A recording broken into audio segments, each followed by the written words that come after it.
Bismillahirrahmanirrahim. Assalamu alaikum dear students. I hope you are well and good and welcome back to Mehar Ujala Academy. Class 12th English की new book update हुई है. इसके हमने chapter number 1 and chapter number 2 की complete explanation video MCQs and question answers channel पर upload कर दिए हैं. आप वहां से जाके चेकआउट कर लीजिएगा. डिस्क्रिप्शन में लिंक भी ऐड कर दूंगी, वहां से भी जाके आप देख सकते हैं. आज की वीडियो में हम chapter number 3 conquest of happiness bye Burton Russell इसके MCQs एंड क्वेश्चन आंसर्स करेंगे. चैप्टर नंबर 3 की explanation video with Urdu translation भी चैनल पर अपलोड हो चुकी है. आप इजीली जाके चेकआउट कर सकते हैं. और काफ़ी सारे स्टूडेंट्स ये कमेंट कर रहे थे कि पोएम सेशन भी स्टार्ट करवा दो. जैसे ही हमारा चैप्टर्स कंप्लीट हो जाएंगे, 7 चैप्टर्स हैं, चैप्टर्स कंप्लीट हो जाएंगे तो फिर हम पोएम सेशन की तरफ भी इंशाल्लाह एज सून एज पॉसिबल आ जाएंगे. तो हम वीडियो को स्टार्ट करते हैं. सबसे पहले हमारे पास यहाँ पर MCQs है. According to the passage many scientist are among the happiest people because. इस पैसेज के अकॉर्डिंग कई साइंसदान ऐसे हैं जो कि खुश रहते हैं, खुश रहने वाले लोगों में से हैं. तो ऐसा क्यों है? तो यहाँ पर आपको 4 ऑप्शंस दिए हुए हैं. सबसे पहला ऑप्शन है they are paid more than others, कि वो और लोगों से ज़्यादा पे करते हैं. मतलब उनको पे की जाती है और लोगों से ज़्यादा, इसलिए वो खुश रहते हैं. Their work is recognised by everyone. जिन्होंने इस चैप्टर की रीडिंग नहीं की है, एक्सप्लेनेशन वीडियो नहीं देखी है, तो पहले वो जाकर देख लीजिए ताकि आपको समझ में आ जाए कि चैप्टर में क्या बात की जा रही है, किस बारे में बात की जा रही है. तभी आप MCQs और क्वेश्चन आंसर्स ईजिली सॉल्व कर सकते हैं. एक्सप्लेनेशन करवाने का मकसद ही यही होता है कि जब आप क्वेश्चन आंसर्स करें, MCQs करें, तो आपको जब ऑलरेडी पता होगा चैप्टर की थीम क्या थी, स्टोरी क्या थी, तो आप ईजिली कोई भी सवाल अपनी वर्डिंग में भी लिख सकते हैं. MCQs भी आप फ़ौरन ही विद इन अ सेकेंड आप सॉल्व कर सकते हैं. ऑब्वियसली आपको पता है कि बोर्ड एग्जाम्स में MCQs करने के लिए टाइम नहीं होता. अगर तो आपको मीनिंग इसकी अच्छी तरीके से मालूम है तो आप इजीली MCQs भी फ़ौरन सॉल्व कर सकते हैं. वैसे मैं आपको इस वीडियो में भी MCQs की मीनिंग बताती जा रही हूँ, लेकिन अगर आप चैप्टर रीड करेंगे तो आपको और ज़्यादा आसानी हो जाती है. अब यहाँ पर 4 ऑप्शंस थे. 4 ऑप्शंस में से आपने ऑप्शन नंबर C पर टिक करना है. They find deep satisfaction in meaningful work. वो अपने काम से बहुत ज़्यादा सेटिस्फाई होते हैं, बहुत ज़्यादा उनको लगाव होता है अपने काम से और उनको अपना काम सबसे ज़्यादा अहम लगता है, इसीलिए वो खुश होते हैं. नंबर 2 है the main reason the man who wrote about rose light was happy because he. जिस आदमी ने लिखा था अबाउट रोज लाइट के बारे में, वो खुश क्यों था, उसकी मेन वजह क्या थी खुश होने की. यहाँ पर भी 4 ऑप्शन से बिकम फेमस वर्ल्ड वाइड, क्योंकि वो पूरी दुनिया में फेमस हो जाएगा. Was admired for his artistic skills, वो एडमायर किया जाएगा आर्टिस्टिक स्किल्स की बिना पर. Found meaning in practising his specialise skill, या फिर उसने अपनी स्पेशलाइज स्किल, जो उसकी स्पेशल स्किल थी, उसको प्रैक्टिस किया, वो बहुत ज़्यादा उसके लिए अहमियत रखती थी, वो इसीलिए खुश होता. उसने ये जान लिया था कि मेरी जो स्पेशल स्किल है, मेरे पास क्या हुनर है, और उसने उसको ही प्रैक्टिसिंग किया. तो यहाँ पर भी आप नंबर C पर ही टिक करेंगे.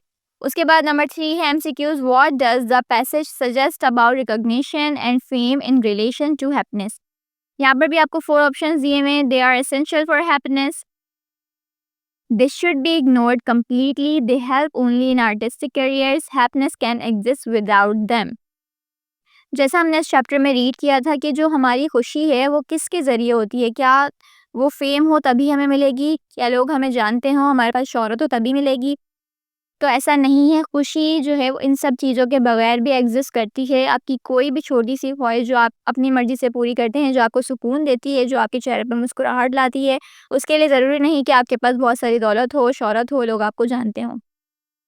ठीक है. उसके बाद नंबर 4 है the quality in work that contributes more to happiness than skill alone is. अब उसके बाद आप यहाँ पर ऑप्शन C पर टिक करेंगे, कंस्ट्रक्टिवनेस. ठीक है. उसके बाद नंबर 5 पर आ जाते हैं. Is likely to cure the habit of hated. तो यहाँ पर ऑप्शन पर B पर टिक करेंगे, कंस्ट्रक्टिव वर्क. यहाँ पर मैंने टिक नहीं लगाया, आप टिक लगा लीजिएगा. B इसका आंसर है, constructive work. Number C MCQs है. Common mistake adults make about hobbies is. यहाँ पर भी 4 ऑप्शंस है आपके पास. Thinking hobbies are only for the wealthy. इस MCQs में हमसे पूछा जा रहा है कॉमन मिस्टेक्स, आप कौन सी ऐसी कॉमन मिस्टेक हैं जो अडल्ट्स हैं वो करते हैं या सोचते हैं अपनी हॉबीज़ के बारे में. ऐसी कौन सी गलतियाँ वो करते हैं. Thinking hobbies are only for the wealthy. Believing hobbies should lead to careers. Assuming hobbies are childish and beneath adulthood. Spending too much time on hobbies. यहाँ पर नंबर सी पर आप टिक करेंगे कि जो अडल्ट्स हैं वो सोचते हैं, वो अज्यूम करते हैं कि जो हमारी हॉबीज़ हैं वो बहुत बचकाना है और अब हम बड़े हो चुके हैं, अडल्टहुड में आ चुके हैं। अब अगर हम इस तरह की कोई हरकत करेंगे तो हम बहुत ज़्यादा चाइल्डिश लगेंगे, बचपना लगेगा और लोग क्या सोचेंगे।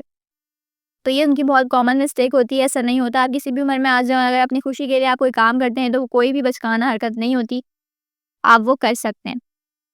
नंबर 7 है leads to happiness according to the text. Number D पर आप यहाँ पर टिक करेंगे, ऑप्शन डी इसका करेक्ट आंसर है, competitive and goal driven affection. उसके बाद नंबर 8 है an archaeologist takes interest in. एक आर्कियोलॉजिस्ट जो होता है वो किस चीज़ में ज़्यादा इंटरेस्ट लेता है, तो यहाँ पर आप नंबर बी पर टिक करेंगे, ऑप्शन बी पर टिक करेंगे, रुइंस। ठीक है। उसके बाद खंडरात में वो ज़्यादा इंटरेस्ट लेता है। नंबर 9 है interest in people and interest in things are. अब आपने यहाँ पर सबसे पहला वाला जो ऑप्शन है उस पर टिक करना है, एनालोगस। लास्ट एमसीक्यूज है हमारा, what is the benefit of developing an interest in impersonal things like history और एस्ट्रोनॉमी। अब हमसे यहाँ पे पूछ रहे हैं कि क्या फ़ायदा है इम्पर्सनल चीज़ों में इंटरेस्ट लेने का, हिस्ट्री में इंटरेस्ट लेने का या फिर एस्ट्रोनॉमी में इंटरेस्ट लेने का, हमें क्या फ़ायदा होगा। तो नंबर यहाँ पर ऑप्शंस पढ़ लेते हैं पहले। It guarantees success in life, क्या वो गारंटी है हमारी ज़िंदगी में सक्सेस पैदा करने के लिए। इट प्रोवाइड्स परमानेंट हैप्पीनेस, क्या ये हमें परमानेंट हैप्पीनेस देती है, खुशी देती है हमेशा के लिए। नंबर सी है it offers a break from worries and bring balance, ये हमें मौका देती है कुछ वक्त के लिए, थोड़ी देर के लिए हमारी परेशानियों से दूर होने का एक ब्रेक मिल जाता है हमें, और हमें चीज़ों को आसानी से बैलेंस करने का मौका मिलता है। हम कुछ वक्त के लिए अपनी परेशानियों से दूर हो जाते हैं और हमें अंडरस्टैंड करने का मौका मिलता है, समझने और सोचने का मौका मिलता है कि हमें अपनी परेशानी से किस तरीके से टैकल करना है, किस तरीके से उसको संभालना है। यहाँ पर हमारे एमसीक्यूज कंप्लीट हो गए हैं। अब क्वेश्चन आंसर की तरफ मूव करते हैं। तो सबसे पहला क्वेश्चन है, according to the author why do scientist often experience deep satisfaction in their work. अब यहाँ पे हमसे पूछ रहे हैं कि अकॉर्डिंग टू द ऑथर, जो ऑथर हैं इस पूरे चैप्टर के, उन्होंने उनके मुताबिक why do scientist often experience deep satisfaction in their work, जो साइंटिस्ट हैं, साइंसदान हैं, उन्हें अपने काम में डीप सेटिस्फेक्शन क्यों मिलती है, क्यों एक्सपीरियंस करते हैं वो डीप सेटिस्फेक्शन अपने काम में। अब इसका आंसर हम इस तरह लिखेंगे, according to the author scientist often experience deep satisfaction in their work because their research and discoveries hold real meaning of them. Author के अकॉर्डिंग साइंटिस्ट जो होते हैं, साइंसदान जो होते हैं, वो एक्सपीरियंस करते हैं अपने काम में, लगाव उनको इतना ज़्यादा होता है, डीप सेटिस्फेक्शन इसीलिए होती है क्योंकि उनकी जो रिसर्च है, उनकी डिस्कवरीज हैं, वो उनके लिए बहुत ज़्यादा अहमियत रखती है, उनके लिए एक्चुअल मीनिंग ही उसी की होती है। They are motivated by curiosity and the desire to understand the world, not just by money and recognition. This personal interest and passion give them a sense of purpose, and the process of solving problems and uncovering new knowledge brings them lasting happiness regardless of fame or material rewards. जब साइंसदान किसी भी चीज़ पर research करते हैं तो उनको curiosity होती है कि अब इसके अंदर हम जब रिसर्च करेंगे तो उसका क्या रिजल्ट आएगा। जब रिजल्ट आता है तो वो और ज़्यादा खुश होते हैं क्योंकि वो अपने काम में इतने ज़्यादा मगन होते हैं, उसको समझ के करते हैं और उससे वो बहुत ज़्यादा सेटिस्फाई होते हैं। इसलिए उनको उनकी नॉलेज में जब उनको नई नई चीज़ें सीखने को मिलती हैं, डिस्कवरीज होती हैं उनकी, तो वो उनके लिए बहुत ज़्यादा खुशी का सबब बनती हैं। वो बहुत ज़्यादा खुश हो जाते हैं और उनको फेम की कोई ज़रूरत नहीं होती। फेम ना भी हो तो उन्होंने जो डिस्कवरीज अपनी ज़िंदगी में हासिल की होती है, उनके लिए खुश रहने के लिए वो भी काफ़ी होती हैं। अब क्वेश्चन नंबर 2 है, how does the element of constructiveness bring happiness in the work. अब वो हमसे यहाँ पे पूछ रहे हैं कि तामीरी काम जो है, तामीरी अंसर हमारी ज़िंदगी में खुशियाँ, हमारे काम में खुशियाँ किस तरीके से ला सकता है। अब इसका आंसर हम लिखेंगे, the element of constructiveness brings happiness in work because it allows a person to create, improve or build something useful. जो तामीरी अंसर है वो हमारी ज़िंदगी में खुशी इस तरह लाता है, हमारे काम में इस तरह लाता है क्योंकि वो एक शख्स को क्रिएट करने का मौका देता है, इम्प्रूव करने का मौका देता है और बिल्ड करने का, यानी कुछ तामीर करने का, नया बनाने का, नया कुछ बिल्ड करने का मौका देता है। ऐसी कोई यूज़फुल चीज़ जो वो क्रिएट कर सकता है, तख्लीक कर सकता है और जिससे उसे खुशी मिलती है। जब हम कोई भी चीज़ नई बनाते हैं तो हमें उससे खुशी मिलती है। लाइक जैसे कि मैंने आपको चैप्टर की रीडिंग समझाते हुए कहा था कि कोई एक आर्टिस्ट जब एक न्यू पेंटिंग बनाता है तो उसे उससे बहुत ज़्यादा खुशी मिलती है, क्योंकि वो उसको खुशी दे रही होती है, उसको रिलैक्स कर रही होती है और उसको ये चीज़ बहुत अच्छी लगती है कि ये उसने खुद अपने ज़हन से बनाई है। When people see the results of their efforts, whether it's a scientific discovery, a piece of art, or solving a problem, they feel proud and satisfied. और जब ये लोग देखते हैं उसके रिज़ल्ट को, उस एफ़र्ट के रिज़ल्ट को या उस क्रिएटिविटी के रिज़ल्ट को, चाहे फिर वो एक साइंसदान की डिस्कवरी हो, चाहे फिर एक पीस ऑफ आर्ट यानी कि किसी ने कोई आर्ट बनाया हो, या चाहे वो कोई प्रॉब्लम सॉल्विंग हो, वो उन्हें बहुत ज़्यादा फ़ख्र महसूस करवाती है और सैटिस्फाई करती है, मुतमईन करती है। This sense of achievement replaces negative emotions like boredom or hatred with positive feelings, giving them purpose and long-term happiness. उनकी ये अचीवमेंट उनकी सारी नेगेटिविटी को, नेगेटिव इमोशंस को दूर कर देती है और उनके लिए पॉजिटिव फीलिंग लेकर आती है, एक अच्छा एहसास लेकर आती है और उनको खुश रहने का मौका देती है, या फिर अ, वो अपनी परेशानियों को भूल कर खुश रहते हैं एक लंबे अरसे तक। इसके बाद क्वेश्चन नंबर 3 है, what role do hobbies play in the author's broader view of a happy life? What is your own hobby? हमारी हॉबीज़ जो हैं, हमारी जो हॉबीज़ होती हैं, हमारी जो आदत होती हैं, वो हमारी ज़िंदगी पर खुश रहने के लिए क्या रोल प्ले करती हैं। और अपनी हॉबी के बारे में भी आपसे यहाँ पर पूछा गया है। नंबर 2 जो इसके साथ एडेड क्वेश्चन है वो है, what is your own hobby? आपने क्या करना है, पहले तो आपने ये बताना है कि जो हमारी ज़िंदगी में जो हमारी हॉबीज़ होती हैं उनका क्या रोल होता है, उनसे हमें किस तरीके से खुशियाँ मिल सकती हैं। और इसके साथ ही वो आपसे पूछ रहे हैं कि आप अपनी हॉबी के बारे में भी यहाँ पर बताएँ।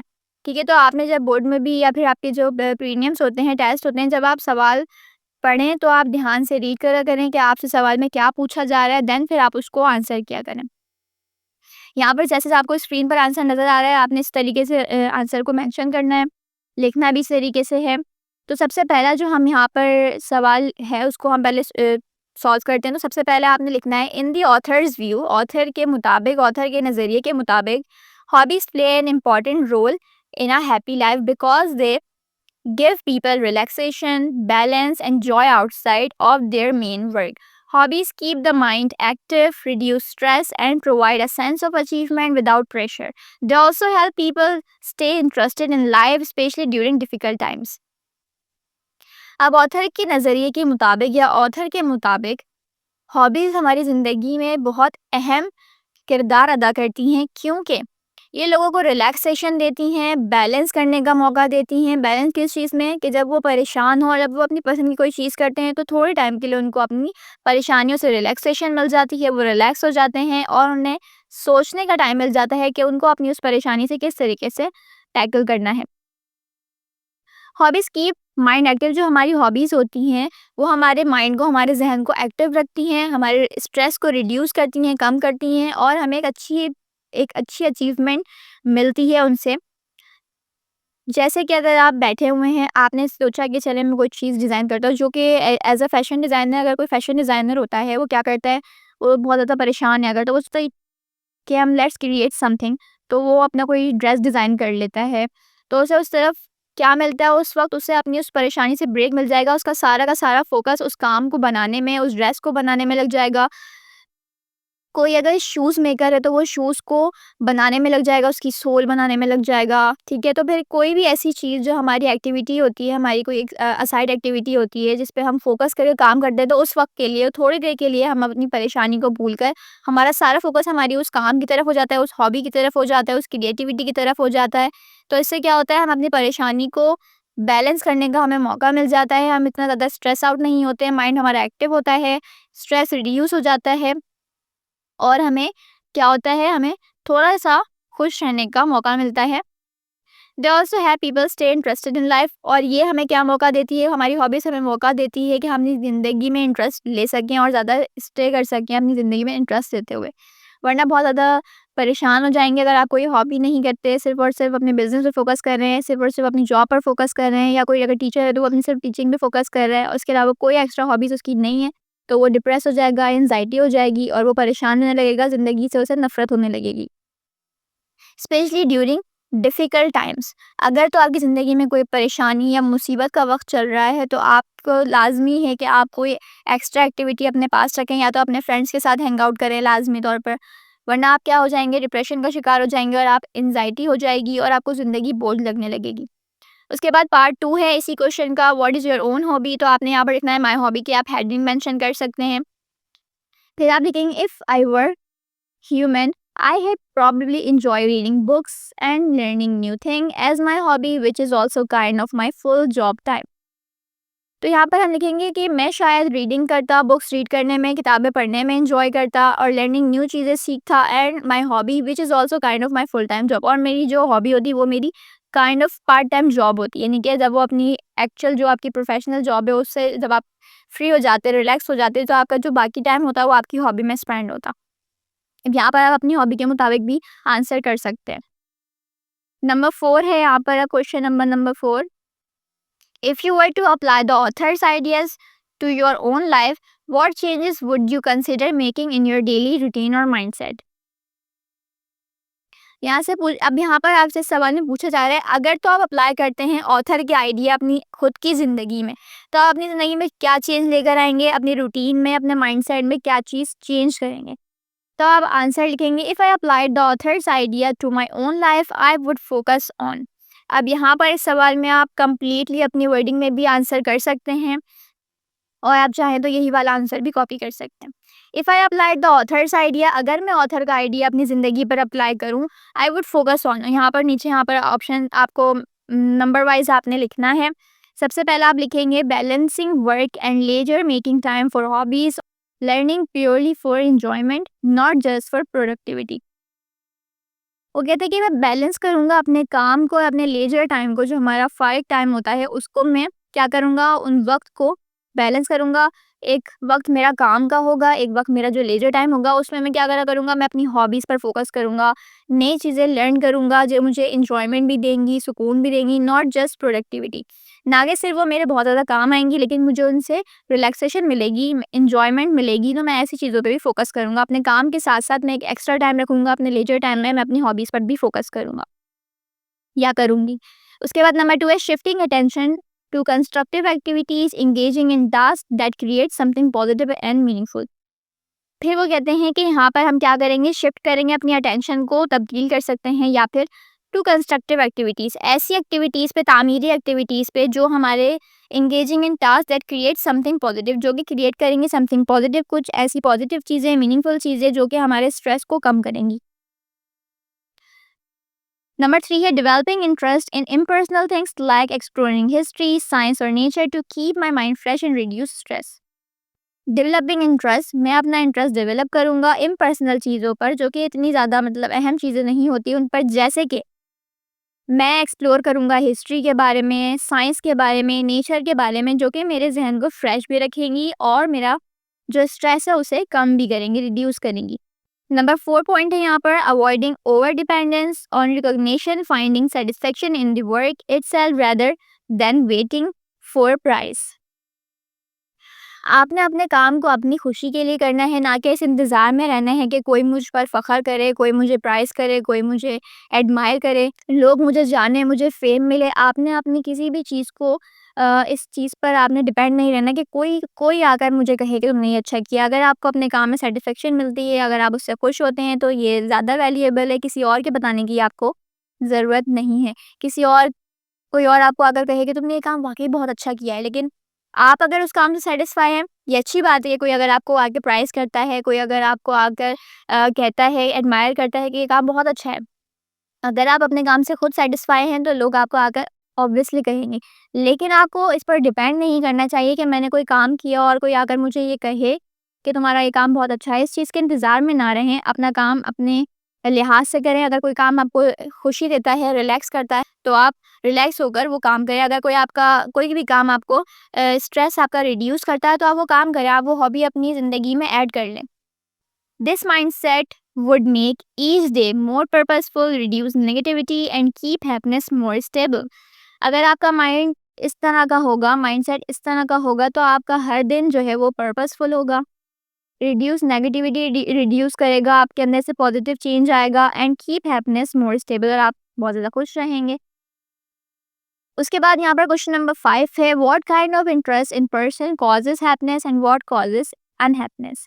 अब यहाँ पर आपसे पूछ रहे हैं कि कौन सी ऐसी आदत है या कौन से ऐसे इंटरेस्ट हैं लोगों में जो कि खुशी की वजह बनते हैं और कौन से ऐसे हैं जो नाखुशी की वजह बनते हैं। तो सबसे पहले हम यहाँ पर खुश रहने की जो वजहें होती हैं वो लिखेंगे। ऐसे इंटरेस्ट जो इंसान को खुश रख सकते हैं, तो आपने सबसे पहले ऊपर मेंशन करना है हाईलाइट करके, interest in person that causes happiness. ऐसे इंटरेस्ट जो लोगों में खुशी की वजह बनते हैं। Friendly friendly kind and supportive relationships, दोस्ताना, रहम दिलाना और सपोर्टिव रिलेशंस। ऐसे लोग जो आपकी ज़िंदगी में आपके साथ दोस्ताना बिहेवियर रखते हों, आपके साथ रहम दिल हों, आपको सपोर्ट करते हों, तो वो आपकी खुशी की वजह बनते हैं। Caring for others without selfish motives, लोगों का ख्याल रखना बिना किसी खुदगर्जी के, बिना उनसे ये एक्सपेक्ट किए कि आप उनसे ये एक्सपेक्ट ना करें कि वो बदले में आपके साथ आपकी भी केयर करें। तो आपने जो है सेल्फिश हुए आपने किसी का ख़्याल रखना है, तो भी आपको ये बहुत ज़्यादा खुशी देगा। अगर आप किसी की मदद करते हैं, बिना ये सोचे कि वो भी आपकी मदद करे, तो आपको रिलैक्सेशन मिलेगी। अगर तो आप उससे एक्सपेक्ट करने लगेंगे तो फिर आप दुखी हो जाएँगे। अगर क्योंकि सामने वाला पर्सन अगर आपको हेल्प आउट नहीं करता आपकी, या फिर आपके साथ दोस्ताना उसका रवैया नहीं है, या फिर आपको किसी काम में सपोर्ट नहीं करता, एडमायर नहीं करता, तो आप दुखी हो जाएँगे। बगैर किसी से एक्सपेक्टेशंस रखे आप उसकी मदद करते हैं, तो आपके लिए बहुत ज़्यादा खुशी की बात होगी और आप बहुत ज़्यादा रिलैक्स फ़ील करेंगे। अगर आप किसी छोटी-सी भी चीज़ की किसी की मदद कर देते हैं रास्ते में, तो आप पूरा दिन बहुत ज़्यादा खुश महसूस करते हैं कि आपने उसकी हेल्प की थी। Enjoying companionship and shared activities, interest in persons that causes happiness, jealousy, control, or constant criticism, treating relationships as competitions, being selfish, or expecting too much in return. अब यहाँ पर नीचे हमसे कहा जा रहा है कि वो कौन सी वजह हैं जो हमें नाखुश करती हैं। तो जेलिसी, अगर आप किसी से जेलिसी फील करते हैं तो हम नाखुश हो जाएंगे, या कोई आपसे जेलिसी फील करता है तो भी आप नाखुश हो जाएंगे। और अगर कोई आपको कंट्रोल करने की कोशिश करता है तो भी आप बहुत ज़्यादा अनहैप्पी फील करते हैं, बहुत ज़्यादा स्ट्रेस आउट फील करते हैं।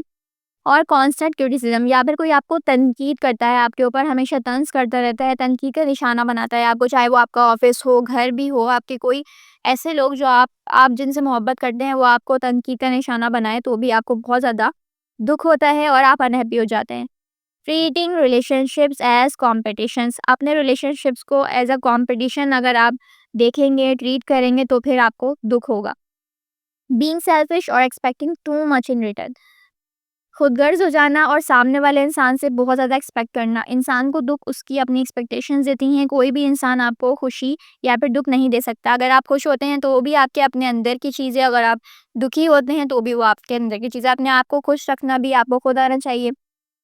कोई आके आपकी हेल्प नहीं करता कि आप खुश रहें। जैसे कि हमने चैप्टर में स्टार्ट में रीड भी किया था कि जो हैप्पीनेस है वो कोई एक चीज़ नहीं है, कोई कि वो आपको गिफ्ट में रैप करके दी जाएगी और कहा जाएगा ये अब आपके लिए आपको दे दी गई और आप लाइफ टाइम खुश रह सकते हैं। खुशी आपको अपने अमल से खुद पैदा करनी होती है, अपनी एक्टिविटीज़ से आपको खुद पैदा करनी होती है, ताकि आप खुद खुश रख सकते हैं अपने आप को। किसी और की ज़रूरत नहीं है कि कोई आकर आपको खुश रखेगा। आप किसी से ये एक्सपेक्ट करें ही मत कि वो आपको खुश रखे।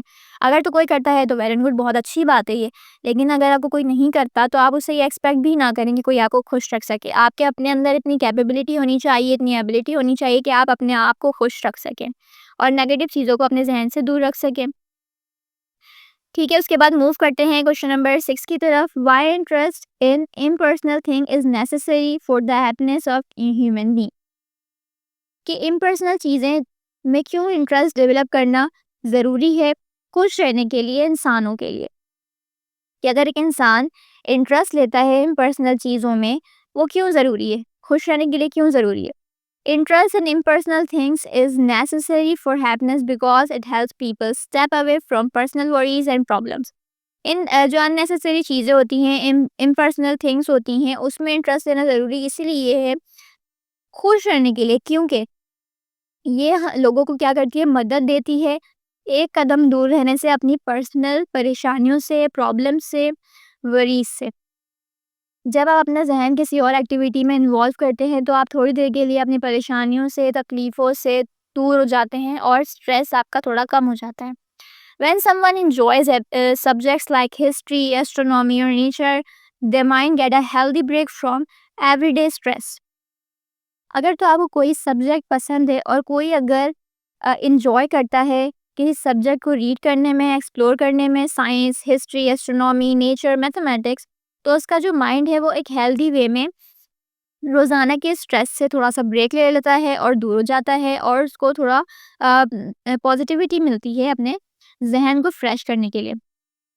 This broader curiosity brings balance, widens perspective and keeps happiness from depending only on personal relationships or events, making it more lasting and stable. उसके बाद क्वेश्चन नंबर 7 है, in your opinion is happiness more dependent और internal attitude और external circumstances, explain. अब आपसे यहाँ पर पूछ रहे हैं कि आपकी राय में, आपके अकॉर्डिंग खुशी हमारे अपने अंदरूनी रवैये पर ज़्यादा मिलती है हमें, या फिर उसका जो फोकस होता है हमारी हैप्पीनेस का वो हमारे किस किस चीज़ पर डिपेंड करता है, हमारे अपने अंदर के एटीट्यूड से या फिर हमारी ज़ाहिरी हालत से। तो आपने यहाँ पर आंसर लिखना है, I think happiness is more dependent on internal attitude than on external circumstances. तो यहाँ पर हमसे कह रहे हैं कि मेरे ख्याल में तो खुशी का जो इन्हिसार है यानी कि डिपेंड करती है हमारी बैरूनी हालत से ज़्यादा हमारे अंदरूनी रवैये पर, यानी कि हमारे एक्सटर्नल एटीट्यूड से ज़्यादा वो हमारे इंटरनल एटीट्यूड, हमारे इमोशंस पर डिपेंड करती है, जो हमारे अपने अंदर की खुशी होती है। जैसे कि मैंने आपको बताया कि इंसान अपने आप को खुश खुद रख सकता है, कोई दूसरा बंदा आपको इस चीज़ में हेल्प नहीं करेगा कि आप खुश रहें। बहुत कम लोग होते हैं जो आपको खुश रखते हैं या आपकी खुशी का ज़रिया बनते हैं। इसलिए नो एक्सपेक्टेशंस और आप दुखी नहीं होंगे। इसके बाद आप आगे लिखेंगे, external circumstances like money, comfort और success can make life easier but they don't guarantee lasting happiness. अब हमसे यहाँ पे कह रहे हैं कि जो हमारे एक्सटर्नल एटीट्यूड होता है ना, या हमारे एक्सटर्नल जो हमारे बज़ाहिर हालात होते हैं, वो जैसे पैसा हो गया, सुकून हो गया या कामयाबी ज़िंदगी को आसान बनाते हैं। पैसा जो है वो हमारी ज़िंदगी को बहुत आसान बनाता है और ज़रूरी भी बहुत है, लेकिन वो हमारी हमेशा की परमानेंट खुशी का ज़रिया नहीं बन सकता, वो पायदार खुशी की ज़मानत नहीं है। People with a positive mindset, gratitude, and the ability to find meaning in life can stay happy even in difficult situations. ऐसे लोग जिनका माइंडसेट पॉजिटिव होता है, वो शुक्रगुजार होते हैं। ग्रैटिट्यूड हमें कभी नहीं छोड़ना चाहिए, हमें हर हाल में शुक्र अदा करते रहना चाहिए अल्लाह ताला का, चाहे हम अच्छे हाल में हो चाहे हम बुरे हाल में हो, क्योंकि अगर इस वक्त हमारा बुरा हाल है तो किसी वक्त अल्लाह ताला ने हमें अच्छे हाल में भी तो रखा था। तो हमारे पास ये टेस्ट आता है, life is a test, world is a test. तो हमने क्या करना है, हमने यहाँ पर जो है वो शुक्रगुजारी से काम लेना है, पॉजिटिव माइंडसेट भी रखना है, ठीक है। इस्लामिक पॉइंट ऑफ व्यू से अगर हम यहाँ पर इसको सर्च आउट करेंगे, देखेंगे इस चीज़ को, खुशी को, तो हमने क्या करना है, शुक्रगुजार, जितना शुक्रगुजार होते जाएंगे आपकी ज़िंदगी उतनी ही ज़्यादा सुकून में आती जाएगी। आपका माइंडसेट बहुत ज़्यादा पॉजिटिव है, आप शुक्रगुजार हैं, आप रिलैक्स अपने आप को रख सकते हैं, अपने आप को खुश रख सकते हैं, नेगेटिविटी से दूर रहें, आप खुश रहेंगे। तो यहाँ पर भी बताया जा रहा है कि जो लोग अपना जिनका माइंड पॉजिटिव होता है, जिनका माइंडसेट पॉजिटिव होता है, शुक्रगुजार होते हैं, वो अपनी ज़िंदगी के असल मायनों को जान सकते हैं, पहचान सकते हैं। वो अपनी ज़िंदगी के असल चीज़ को जो है वो ढूँढ पाते हैं और अपने मुश्किल से मुश्किल वक़्त में भी वो बहुत ज़्यादा खुश रह पाते हैं। जो शुक्रगुजार होगा वो हर हाल में खुश रहेगा। ऑन दी अदर हैंड, और दूसरी तरफ अगर हम देखें तो someone with a negative attitude, जो कि एक नेगेटिव एटीट्यूड के साथ ज़िंदगी गुजारता है कोई शख्स, even in the best conditions, वो अपनी में feel unhappy even in the best condition, वो अपने अच्छे हालात में भी बहुत ज़्यादा नाखुश रहेगा। लेट्स सपोज कि कोई एक इंसान ऐसा है जो कि सामने वाले इंसान से, अपने रिलेटिव से, अपने या फिर ऑफिस कोलीग से जेलसी फील करता है, तो वो अपने अच्छे हालात में भी क्या होगा, नाखुश होगा। जैसे उसे प्रमोशन हुई, आपके ऑफिस में 2 कोलीग्स हैं जिसमें, या फिर आपके बिजनेस पार्टनर्स हैं, एक को लॉस होता है, एक को प्रॉफिट होता है, या तो एक को प्रॉफिट होता है और एक को कम प्रॉफिट होता है। एक शख्स महसूस करे मुझे तो प्रॉफिट हो गया क्योंकि मैं ज़्यादा मेहनत करता हूँ। इससे क्यों हुआ? यानी कि जो जेलसी है, हसद आपको कहीं का नहीं छोड़ता, हसद आपको हर चीज़ आपकी तबाह कर देता है। आपका नेगेटिव एटीट्यूड, आपका नेगेटिव माइंडसेट आपको कभी खुश भी नहीं रहने देगा। आप अपने अच्छे से अच्छे हाल में भी नाखुश रहेंगे। इसलिए जो आपके पास है, आप उस पे शुक्र अदा करें, आप उस पे खुश हो, पॉजिटिव माइंडसेट रखें, अपना एक्सपेक्टेशंस को कम कर दें, अपने आप को आप खुश खुद रख सकते हैं। और वे ऑफ थिंकिंग, अगर हम इन शॉर्ट इस पूरे चैप्टर की बात करें, इस क्वेश्चन में आपको इस आंसर में यहाँ पर लास्ट में एक लाइन है, in short our way of thinking shapes our happiness more than our surrounding too. हमारा अंदर ही हमारे सोचने का अंदाज, हमारा पॉजिटिव माइंडसेट हमें खुश रख सकता है, ना कि हमारा बाज़ाहिरी एटीट्यूड। नहीं कि हमारे इर्द गिर्द का माहौल हमें खुश नहीं रख सकता, हम अपने आप को खुश खुद रख सकते हैं। अगर हमारे इर्द गिर्द का माहौल नेगेटिव है, आप अपनी पॉजिटिविटी से उसको नेगेटिविटी को ख़त्म भी कर सकते हैं। आपके अपने एटीट्यूड से आप अपना अपना ज़हन भी खुश रख सकते हैं, ज़हन को सुकून दे सकते हैं, आप अपने आप को रिलैक्स रख सकते हैं, अपने स्ट्रेस को दूर कर सकते हैं और अपने आप को पीसफुल रख सकते हैं। तो आपने क्या करना होता है, खुश रहने के लिए अपने आप को खुद से डिज़ाइन करें अपना माइंडसेट, अपने आप को पॉजिटिव रखें, लोगों से एक्सपेक्टेशंस ना लगाएं, क्योंकि अगर आप एक्सपेक्टेशंस लगाएंगे तो आपको तकलीफ़ होगी। तो आई होप ये वीडियो आपको अच्छी लगी हो, समझ आई हो, आपके लिए इन्फॉर्मेटिव हो। अगर आप चैनल पर नए हैं तो चैनल को सब्सक्राइब कर लीजिएगा, साथ में लगे हुए बेल आइकन को हिट कर लिया करें ताकि आने वाली मज़ीद वीडियोज़ का नोटिफिकेशन आपको बर वक्त और बआसानी मिलता रहे। नेक्स्ट वीडियो तक के लिए अल्लाह हाफ़िज़।